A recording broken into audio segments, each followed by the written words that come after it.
And tonight for testimony, we have Jason Wilson.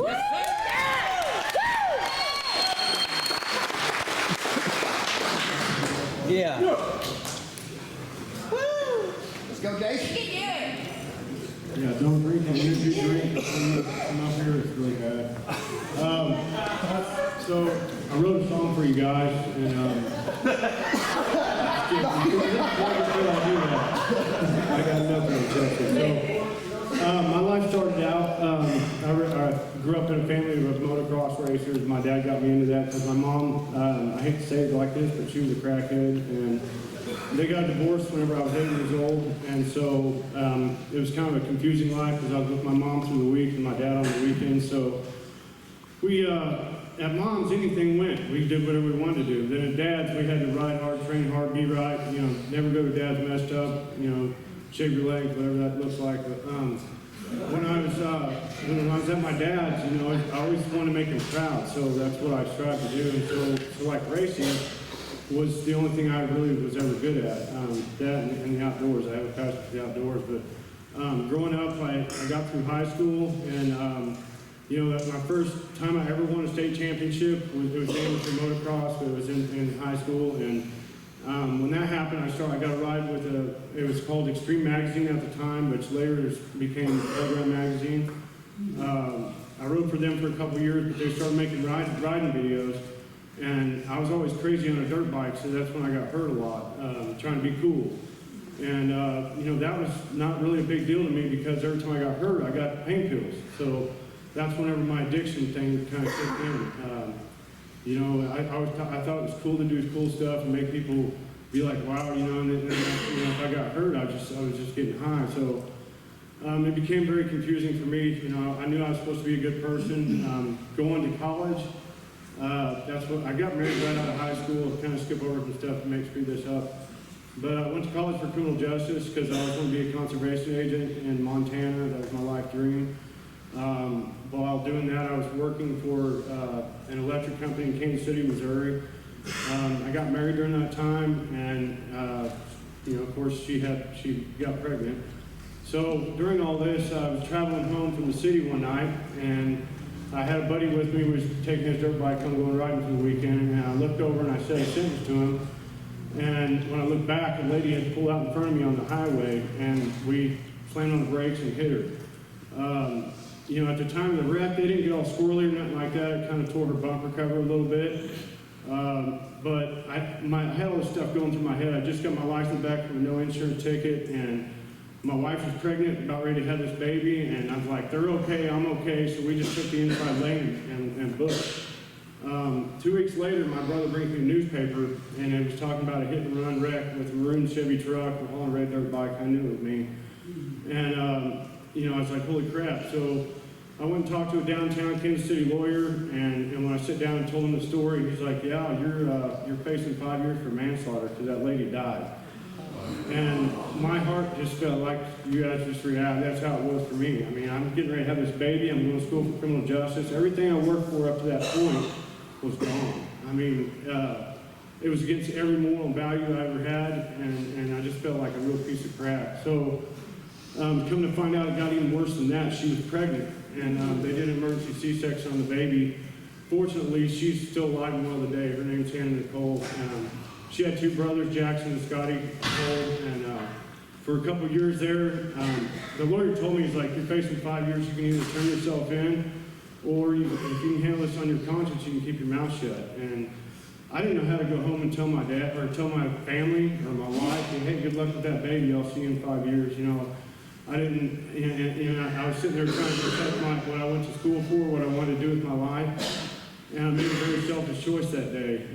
I had no idea what that would do to my conscience at 21 years old, but I kept my mouth shut. My buddy and I conspired a story that we hit a deer, and I actually took my truck and rammed into a couple trees and changed up the wreckage. And during all this, you know, I went back home to my family, and I still, you know, it was hard for me to keep that from my wife, but I did for a little while. But the more it ate at me, the worse things got. You know, I started diving off into drugs deeper, trying to hide out all the guilt and shame from all that. I didn't know how to face people anymore. I mean, I was a walking lie.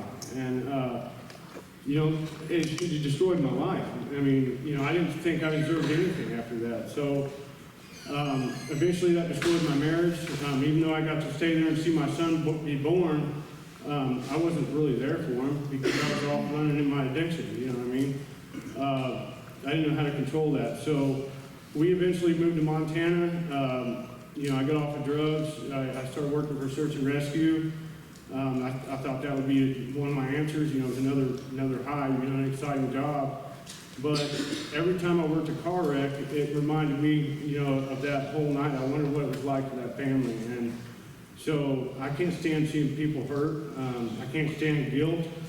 I'm really good at telling myself. And so through all that, my marriage was already failing. I quit that job because I couldn't stand the fact that, you know, it was just a couple of car wrecks that really ruined it for me. I came back to Missouri after we got a divorce.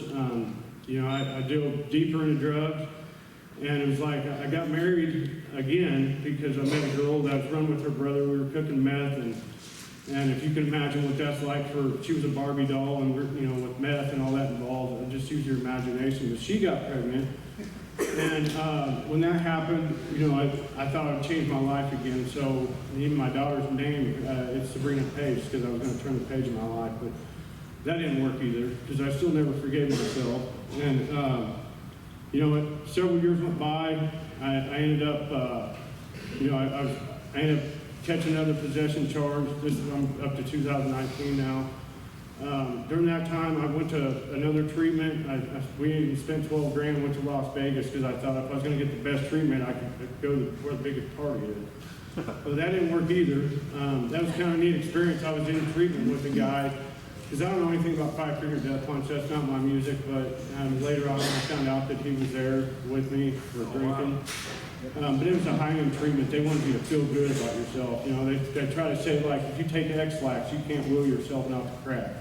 You know what I mean? So it's not about will. It was just a bunch of hocus pocus. But anyway, just after that experience, I came back with still my addiction, and through that possession charge, I caught another possession charge.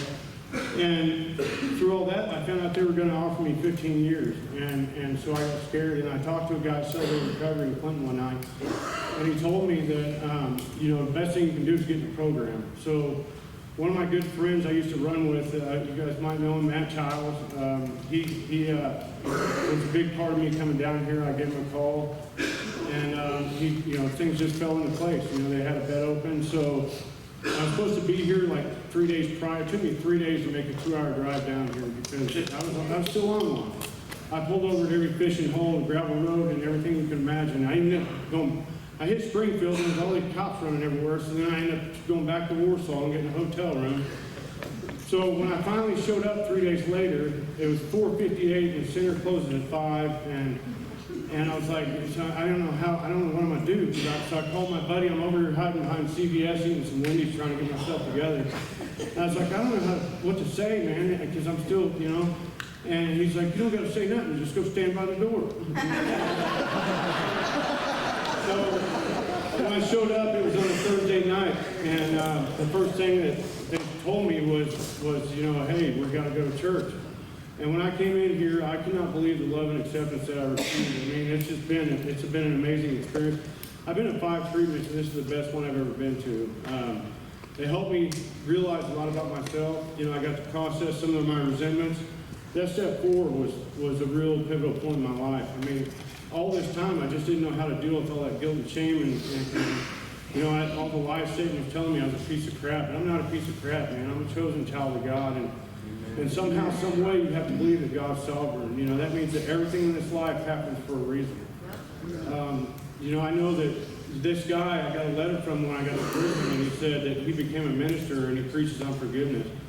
And, you know, if he forgives me and he uses that wreck as a sermon, I think that was helping a lot of people. So maybe that's what I'm supposed to do someday. But I had to get to this point before I could ever start doing that. So through Skip and everything that you give me an opportunity to do, I mean, going out and teaching these classes, I mean, I'm getting high on that now. You know, I mean, I love it. I feel like that there's a purpose in my life once again. A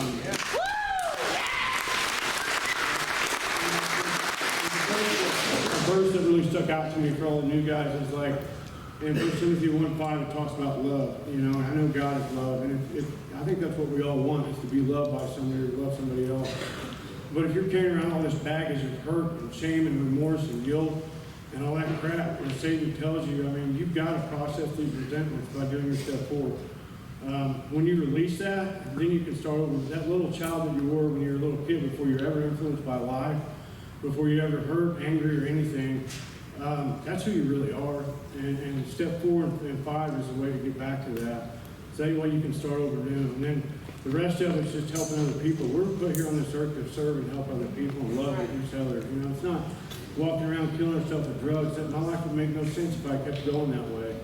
I feel like I lived up to this point through all this crap in order to get back and to be this guy I am right now. I mean, I'm 7 months clean. It's been 7 months since I stuck the needle in my eye.